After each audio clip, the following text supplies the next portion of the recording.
va a dar comienzo la primera mesa que va a moderar Antonio Armas, como director de los programas de radio Enfermedades Raras e Investigaciones por el Mundo en Radio Libertad, Acción Política en Enfermedades Raras. Encantado de saludarle, señor Carrión. Muchísimas gracias.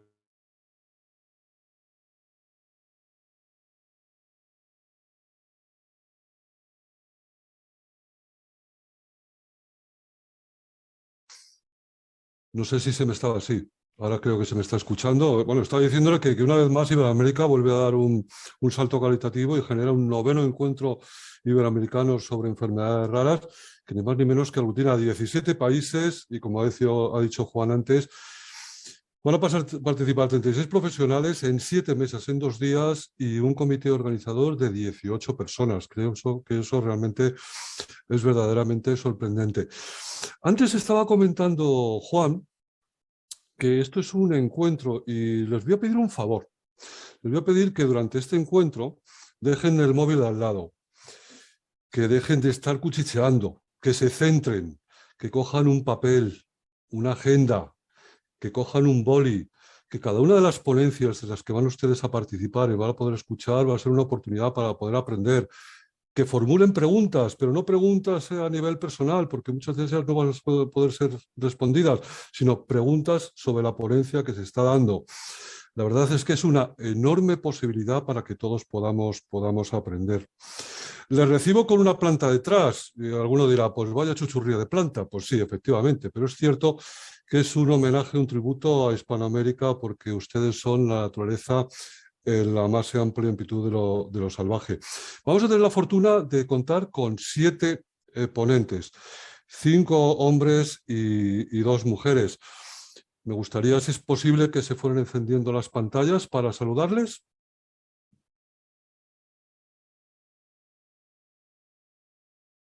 Si pueden ir poniendo también el altavoz y nos saludamos. Muy buenos días desde Colombia, tardes para España. Un placer, señora Salazar, de saludarla de nuevo. Gracias. Hola, ¿qué tal? Buenos días desde México. Señora Palacios, encantado. Muy buenos días, Emma Pinzón de Panamá, pero no puedo poner mi video, lo siento. Saludos igual. Pues la saludamos también. Señor Cabello, por favor, ¿puede usted quitar exactamente? Ahora está ya en audio. Hola, muy buenos días. De aquí desde Chile, Francisco Cabello. Nos faltaría el doctor Fernando Cruz y también doña Solange Mosquera. Yo espero indicaciones de las altas instancias. ¿Empezamos? ¿No empezamos? ¿Esperamos? ¿No esperamos? Leo un mensaje del doctor Fernando Cruz que no tiene activado el audio ni el vídeo. No sé si a lo mejor está como panelista o está en la general. Si es posible, Alicia, si no está como panelista, actívaselo. Y nos faltaría también doña Solange Mosquera. Emma Pinzón, que también iba a participar con Luz Victoria Salazar, parece ser que tiene bloqueado el vídeo. Vamos a ver si podemos solucionarlo en un momentito. Veo al doctor Fernando Cruz. Encantado, doctor. Muy buenos días con todos. Muchas gracias por la invitación. Saludos desde Quito, Ecuador.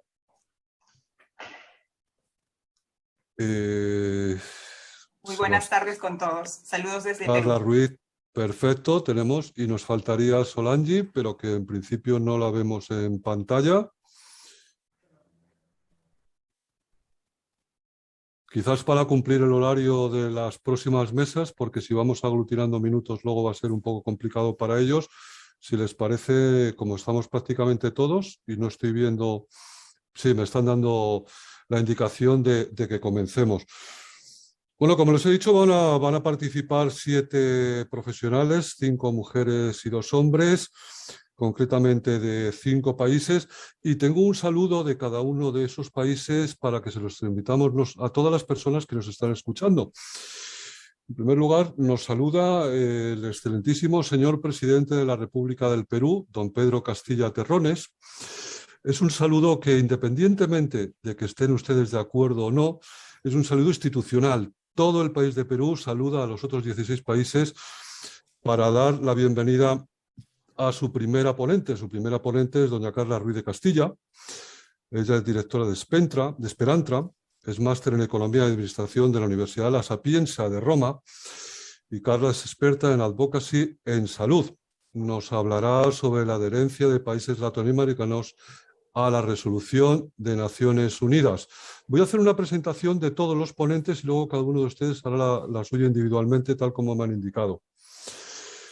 Para recibir al segundo, pues tendremos también el saludo del excelentísimo señor presidente de la República de Colombia, don Iván Duque Márquez.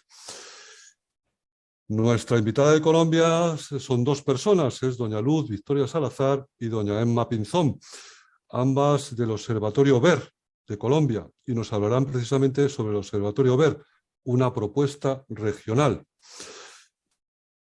Para Chile se complica la cosa porque no tenemos presidente. Hay unas elecciones que se realizaron el 21 de noviembre, pero la segunda vuelta es el 19 de diciembre. En principio, y no los saludan porque están en lo suyo.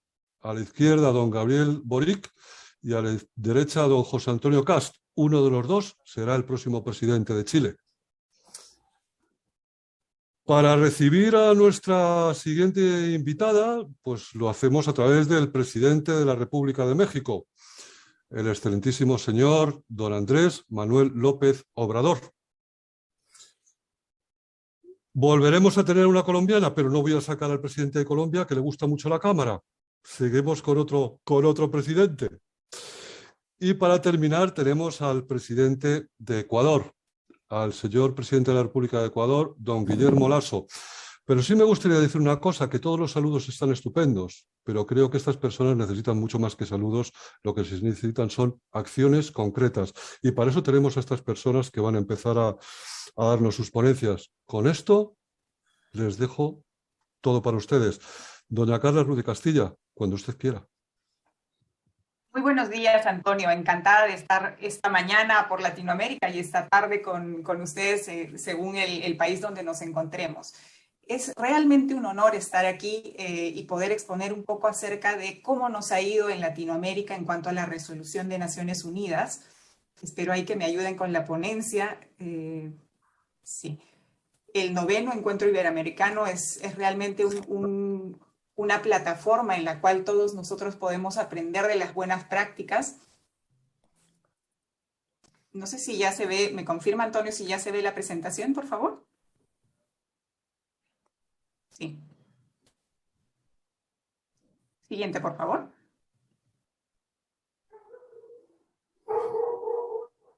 En realidad, no es una casualidad que los 3 primeros países que adhieren a esta resolución y que impulsan toda la resolución son España, Brasil y el Estado de Qatar. En realidad, ahí tenemos ya un país latinoamericano que empieza a capitanear y empieza a hacer toda esta labor de difusión. Pero España, fundamental, gracias a FEDER, gracias a su relación con Rare Diseases International, con Eurordis, a su presencia también en Europa, difunde muchísima de la información y de la necesidad de adoptar una resolución de las Naciones Unidas, dado que en las relaciones que tenemos con Aliber ya se han identificado muchas de las necesidades sociosanitarias de las personas viviendo con enfermedades raras y sus familias. Siguiente, por favor. Ahí tenemos algunas fotografías de Su Majestad, la Reina Leticia de España, quien de manera personal ha acompañado muchísimos eventos de la mano de FEDER, de la mano de Aliber, inclusive nos ha recibido a muchas organizaciones latinoamericanas pertenecientes a Aliber en Argentina y en distintos eventos con la finalidad clara de dar visibilidad a las enfermedades poco frecuentes, a las enfermedades raras, y de alguna forma, simplemente con el hecho de estar, de colaborar, de dar la mano a esta causa, ha podido poner en gran relevancia este tema que nos convoca a todos esta mañana. Siguiente, por favor. Y bueno, la gran noticia, como lo decía Concha y lo decía Juan Carrión, tenemos ya una resolución de las Naciones Unidas Tenemos ya una cantidad de países que están adheriendo, son 54 países, iniciaron 3, ahora somos 54 países ya hablando de este tema, comprometiéndonos, teniendo ya una clara intención de poder consolidar una política pública en favor de las personas con enfermedades raras en nuestros países. Siguiente, por favor. ¿Y qué hicimos nosotros en Perú? Gracias a Dios ya las sociedades civiles, las organizaciones de pacientes, hemos podido articularnos y, como lo decía Concha, el tema fundamental ha sido compartir, ha sido colaborar, ha sido tener una relación interinstitucional. En nuestro caso recibimos, gracias a RDI, incluso formatos, ¿no? y la información para poder hacerla llegar a nuestros gobernantes. En este caso nosotros hicimos llegar al coordinador residente de las Naciones Unidas en Perú una carta, que era una carta básicamente con todos los principios, con todo lo que nos habían informado desde RDI, para poder plasmar pues esa solicitud de poder hacer que Perú también adhiera a esta resolución de Naciones Unidas. Siguiente, por favor. Así como enviamos a nuestro representante de Naciones Unidas, también enviamos al canciller Alan Wagner, a nuestro ministro de Relaciones Exteriores. La siguiente, por favor. Y al Ministerio de Salud, que inmediatamente convocó a una reunión multisectorial para poder avalar este tema, para poder ver como país cómo es que podíamos enfrentar este nuevo reto, y cómo podíamos hacer cada ministerio o cada funcionario hacer que Perú adhiera a la resolución de Naciones Unidas. Siguiente, por favor. Es así que, como en Perú, nosotros, en muchos otros países y en el mismo Perú han habido varias organizaciones de la sociedad civil que piden por esta resolución, y eso ha sido nada más darle más fuerza, ¿no? Ha sido fundamental para poder hacer que la misma sociedad civil pueda impulsar que el Perú no deje de hacer esto, que el Perú se entere a tiempo de que necesitábamos adherir a las Naciones Unidas, a esta resolución. En Argentina pasó lo mismo, anterior, por favor. En Argentina pasó lo mismo, en Bolivia, en Brasil, en Colombia, Costa Rica, Ecuador, Paraguay, Perú, que les acabo de comentar, Venezuela. Somos 9 países ya que han adherido a la resolución de las Naciones Unidas, 9 países sudamericanos. Y ahí tenemos en todo el mundo todos los otros que se han comprometido con este tema. Siguiente, por favor. En esta resolución, básicamente abordamos los retos de las personas que viven con una enfermedad rara y sus familias. Estos retos que comentábamos hace un momento, que por ejemplo en Estados Unidos ya se brindan datos de que se demora hasta 7 años, el 30% al menos de las personas demora hasta 7 años en recibir un diagnóstico, que el 38% recibe un diagnóstico erróneo. En diferentes países de Europa se habla entre 5 o 4 años para tener un diagnóstico, y por supuesto en países latinoamericanos, según sea el país, tenemos atrasos mayores inclusive, haciendo que esta situación sea dramática, porque ¿qué es lo primero que necesitamos? Obviamente lo primero que necesitamos es un buen tamiz neonatal. En segundo lugar, cuando ya se detectan algunos síntomas o algunas cosas, necesitamos un diagnóstico confirmatorio, luego acceder a tratamiento, a rehabilitación y a integración, no solamente a inclusión. Sigamos, por favor. ¿A qué exhorta esta resolución? ¿Qué cosa es lo que pide? En el punto número 1 habla del acceso universal a una amplia gama de servicios de salud que sean seguros, de calidad, accesibles, asequibles, oportunos y estén disponibles y clínica y financieramente integrados, lo que ayuda a empoderar a las personas que viven con una enfermedad rara y satisfacer sus necesidades de salud física y mental, en una óptica de derechos humanos. En el caso peruano, el acceso universal llega al 97.89%, y esto realmente ha sido un avance muy, muy grande, pero tenemos que plantearnos y tenemos que preguntarnos si tenemos un 97%, casi 98% de la población tiene acceso, pero ¿a qué tiene acceso? Sí, se tiene que empezar por algo, pero tenemos que darle calidad, tenemos que darle suficiencia, tenemos que darle oportunidad a este acceso. Y en el caso de las enfermedades raras, va a ser fundamental el tamiz neonatal, va a ser fundamental ese acceso al diagnóstico, ese acceso al centro multidisciplinario que comentaba Concha hace un momento. Sigamos, por favor. Tenemos una partida de nacimiento en cuanto a la definición de qué es una enfermedad rara. Y esto es un punto fundamental porque necesitamos tener un consenso internacional, tenemos que aplicar esta definición internacional en todos los países. Por ejemplo, ahí en Estados Unidos podemos ver que generalmente pues, se habla de enfermedades poco frecuentes, raras, y enfermedades catastróficas. Siguiente, por favor. En Europa, si en la Unión Europea hablamos de que las enfermedades raras son enfermedades que amenazan la vida y crónicamente debilitantes, los factores genéticos juegan un papel en la mayoría de estas enfermedades. Una enfermedad se considera rara cuando afecta a no más de una persona en 2000. La mayoría de las enfermedades raras carecen de tratamientos efectivos, etc. Y se habla de enfermedades catastróficas. En este caso se habla de enfermedades genéticas, de enfermedades raras, en varios de sus puntos. Ahora vamos a ver la siguiente. La definición, por ejemplo, en Colombia, se habla en la ley 1392 del 2010, que es aquella enfermedad crónicamente debilitante, grave y que amenaza la vida, y con una prevalencia menor de 1 por cada 5.000, y ahí tenemos varios puntos de la definición, y aquí se habla de enfermedad catastrófica, se habla de enfermedad rara, tenemos términos como enfermedad genética, enfermedad hereditaria, enfermedad congénita, y así vamos viendo, siguiente por favor, cómo de país en país, en Chile, por ejemplo, hablamos en la ley de Ricardo Soto de la cobertura adicional para enfermedades catastróficas que permite financiar atenciones de alto costo, y ahí básicamente nos centramos en enfermedades catastróficas. Siguiente. En Ecuador, en la ley orgánica de salud, tenemos conceptos sobre enfermedades catastróficas también que cumplen las siguientes características, que implique un gran riesgo, que sea una enfermedad crónica, que su tratamiento pueda ser programado, que el valor promedio de su tratamiento mensual sea mayor al determinado en el acuerdo ministerial. Entonces aquí ya hay criterios económicos, se habla del alto costo, de enfermedades críticas, catastróficas, genéticas, raras. La siguiente, por favor. Y en el caso peruano, en la ley 29698, las enfermedades raras o huérfanas incluidas son las de origen genético, con aquellas enfermedades con peligro de muerte y de invalidez crónica que tienen una frecuencia baja, que presentan muchas dificultades para ser diagnosticadas y efectuar su seguimiento, y tienen un origen desconocido en la mayoría de los casos y conllevan a múltiples problemas sociales y escasos datos epidemiológicos. Y en cuanto a la frecuencia, hablamos de una frecuencia menor a 1 por 100.000.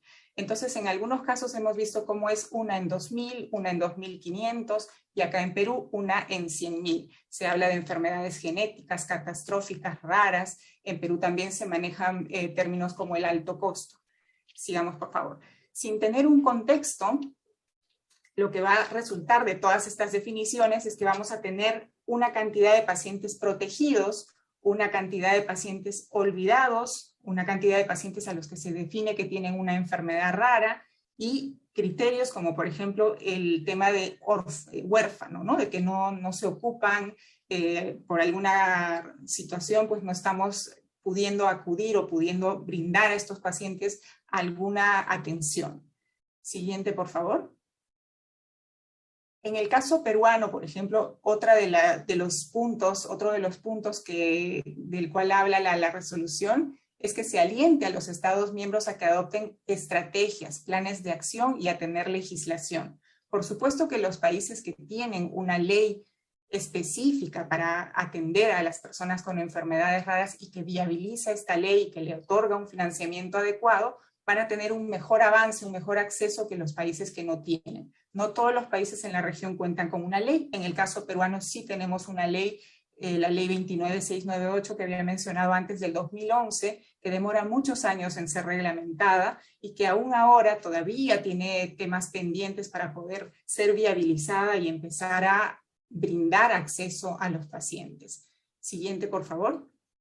Sin embargo, acá tenemos una muy buena práctica que enseñar del Perú, que no obstante la pandemia, el equipo del Ministerio de Salud avanzó muchísimo en este tema del reglamento y estamos muy agradecidos porque se conjuncionaron una serie de profesionales que con mucha voluntad avanzaron e hicieron labores titánicas inclusive en tiempos de coronavirus, donde ellos estaban desbordados por la atención de los pacientes COVID. Se avanzó muchísimo, por ejemplo, en la conformación de RENETSA, que es la Red de Evaluaciones de Tecnología Sanitaria. Se avanzó con la actualización del listado de enfermedades raras, con el Plan Nacional de Enfermedades Raras, los lineamientos para el umbral de alto costo, que todavía no termina de salir el documento, pero en general, en el reglamento se avanzó muchísimo y tenemos hitos y la esperanza de que muy pronto podamos tener ya a los pacientes beneficiándose de esta ley de enfermedades raras. Siguiente, por favor.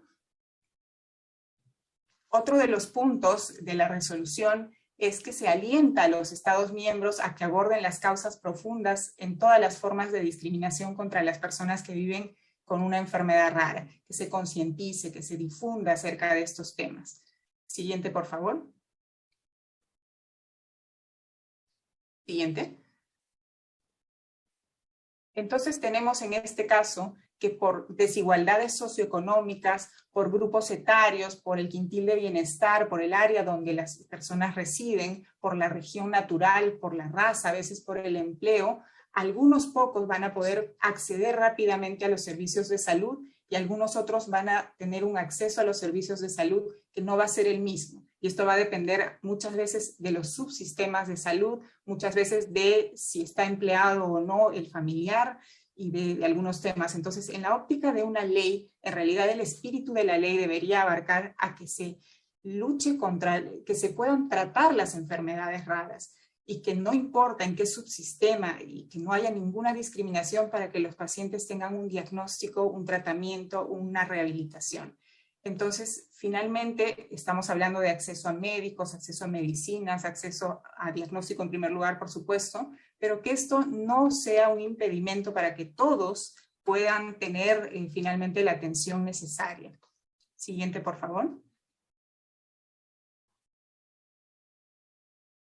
En el caso peruano, nosotros tenemos un fondo que se llama FISAL, que es el Fondo Intangible Solidario de Salud. Este fondo, como podemos observar en la columna de abajo, desde el 2012 empieza con un pequeño fondo y empieza a crecer hasta el año 2018, que ahí vemos cómo va descendiendo y esto es realmente preocupante y nos llama la atención porque en una óptica de tener una ley que declara de interés nacional y preferente la atención de las personas con enfermedades raras, en realidad deberíamos dotar de presupuesto suficiente a este fondo y además en ese mismo fondo poder asignar un porcentaje o una cifra específica para poder destinar a las enfermedades raras. En este mismo fondo hay otras enfermedades que compiten por este financiamiento. Está cáncer, están enfermedades renales y no hay claramente determinado en ningún documento cuánto % del fondo debe irse para atender a las enfermedades raras. Y de ninguna manera deberíamos permitir que baje el fondo, ¿no? Tendríamos que siempre tender a que se incremente, dado que van a haber muchas más personas, muchos más beneficiarios de la ley. Siguiente, por favor. Vemos ahí cómo en el 2021 había descendido. Y aquí en esta, siga, no te preocupes. En esta gráfica vemos cómo en 2014 tenemos solo 2 atendidos, 2015 151, 2016 230 pacientes atendidos con enfermedades raras, 2017 y vamos subiendo. Y en el 2019 tenemos 50.000 pacientes. Pero esto todavía es insuficiente si hablamos de que en Perú hay cerca de 2 millones de personas padeciendo de una enfermedad rara. Entonces tenemos que apresurarnos, tenemos que seguir con esta política que dé acceso y descentralizar los servicios de diagnóstico y de tratamiento, dado que es muy difícil para los pacientes que son diagnosticados en provincia poder tener que trasladarse hasta Lima para poder tener la atención necesaria. Siguiente, por favor. Acá podemos ver una comparativa de ese mismo fondo en Perú, de cómo en 2017 apenas se percibe en azul lo que se invirtió en enfermedades raras, la cantidad de atenciones a enfermedades raras y la cantidad de atenciones a enfermedades renales, ¿no? Entonces vemos cómo evoluciona en renales y cómo evoluciona en raras y realmente pues la diferencia es bastante grande tomando en cuenta que en enfermedades renales son aproximadamente 23.000 beneficiarios en los cuales se invierte el 74% de ese fondo y en enfermedades raras o poco frecuentes el SIS, el Seguro Integral de Salud, debería atender más o menos 1.200.000 personas y tiene solamente el 1,4% del fondo.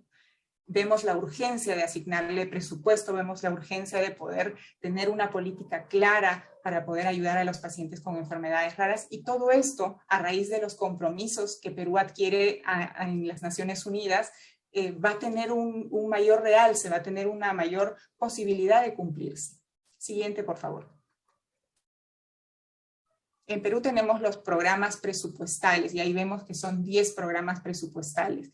Tenemos el de articulación nutricional, el materno-neonatal, las enfermedades infecciosas como tuberculosis, el VIH-Sida, las enfermedades no transmisibles, la prevención y control del cáncer y algunos otros más, pero no hay un PPR exclusivo para enfermedades raras y creemos que necesitamos implementar uno para poder generar transparencia, generar rendición de cuentas y que todos los ciudadanos a través de nuestro portal del Ministerio de Economía y Finanzas podamos observar la ejecución presupuestal. Primero, la asignación de presupuesto, un presupuesto específico que vaya para enfermedades raras, y en segundo lugar, esta ejecución presupuestal que pueda estar mostrada, que pueda estar transparentada a la sociedad civil. Siguiente, por favor. Hay otro tema importante que son los incentivos para la investigación en la industria farmacéutica. Todos los pacientes que tienen una enfermedad que aún no tiene un tratamiento, que cuenta con pocos tratamientos, necesitan que se investigue, necesitan que se generen estos incentivos para que se pueda tener más tratamiento. Entonces, por ejemplo, en los últimos años se han hecho esfuerzos para alentar a que las empresas desarrollen medicamentos para enfermedades raras, poco frecuentes o huérfanas. Existe una ley de medicamentos huérfanos en Estados Unidos desde 1983, hay otra en Japón, en Australia y en la Comunidad Europea desde el año 2000. En Latinoamérica tendríamos que tener claramente establecido este incentivo también, y se trata de créditos fiscales, de ayuda para la investigación, simplificación de los procedimientos de autorización y comercialización, exclusividad ampliada al mercado. Y en Europa, por ejemplo, solo algunos de esos conceptos están disponibles. Necesitamos, dado que no todo se descubre en este lado del mundo, hacer que lo que se descubre o que pueda estar disponible en otros países también llegue rápidamente a Perú, que no haya tanta traba en nuestros sistemas de gobierno para poder hacer que el paciente obtenga un tratamiento. Es fundamental para un paciente ya diagnosticado que se le pueda dar algo para poder generar pues, un abordaje de su enfermedad. Siguiente, por favor. En el punto número 5 de la Resolución de Naciones Unidas, se alienta a los Estados miembros a que recopilen, analicen y difundan datos. En Perú, por ejemplo, ya se ha iniciado el Registro Nacional de Pacientes con Enfermedades Raras. Esto es fundamental que se dé en todos los países para poder saber cuántos pacientes son, dónde están ubicados, qué necesitan. Siguiente, por favor. En el punto número 6, se alienta a contar con centros multidisciplinarios especializados en enfermedades raras. Concha Mayo, que me antecedió, ya nos comentó acerca de esta iniciativa global que se está tomando y tenemos como países que incentivar en contar con centros de excelencia, con centros multidisciplinarios que puedan abordar de la mejor manera posible a las enfermedades poco frecuentes y a nivel nacional, por supuesto. Aquí tenemos un cuadro de la historia de la evolución de las enfermedades raras. En el primer punto, la fase de los primeros síntomas, que pertenece básicamente al ámbito comunitario y familiar de los pacientes con sospecha o síntomas de enfermedades raras. En el segundo punto, fase de inicio del camino de diagnóstico o sospecha de enfermedades raras, que se da en los servicios de salud primarios, en el primer nivel de atención, donde nosotros, por ejemplo, en Perú adolecemos de expertos que puedan sospechar de una enfermedad, que puedan luego referir al paciente y puedan abreviar este viacrucis, este patient journey tan largo para poder adquirir un diagnóstico. En el tercer punto, la fase del diagnóstico, pronóstico, demora diagnóstica o diagnóstico errado, del fin, camino, diagnóstico de enfermedades raras. En los servicios de salud ya secundarios del segundo nivel de atención, donde en muchos casos a nivel local o regional todavía no hay genetistas o no hay médicos expertos que puedan apoyar en ese diagnóstico rápido. En la fase del tratamiento medicamentoso, quirúrgico o radioterapéutico en enfermedades raras, los centros de referencia especializados de enfermedades raras y centros de excelencia para investigación, los institutos de salud y centros aliados de universidades, fortalecer este sistema para poder tener estas atenciones de alta complejidad que puedan abordar a los pacientes. Y finalmente la fase de rehabilitación, soporte y supervivencia de las enfermedades raras, con centros de referencia de rehabilitación especializada en enfermedades raras. Siguiente, por favor. El punto número 8 de la resolución. Aquí ya se habla de las organizaciones de pacientes que formulen y apliquen políticas y programas que compartan experiencias de mejores prácticas para hacer efectivos los derechos de todas las personas que viven con enfermedades raras. Fundamental esta resolución que le da ya un estatus oficial a la participación de la sociedad civil organizada. Muchas de las políticas públicas en favor de pacientes, en este caso con enfermedades raras, han sido generadas por la sociedad civil organizada.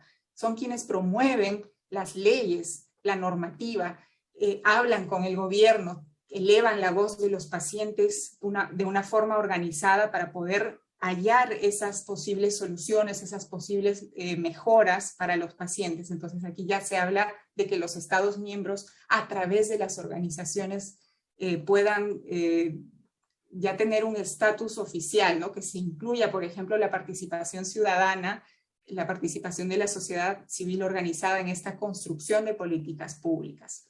Siguiente, por favor.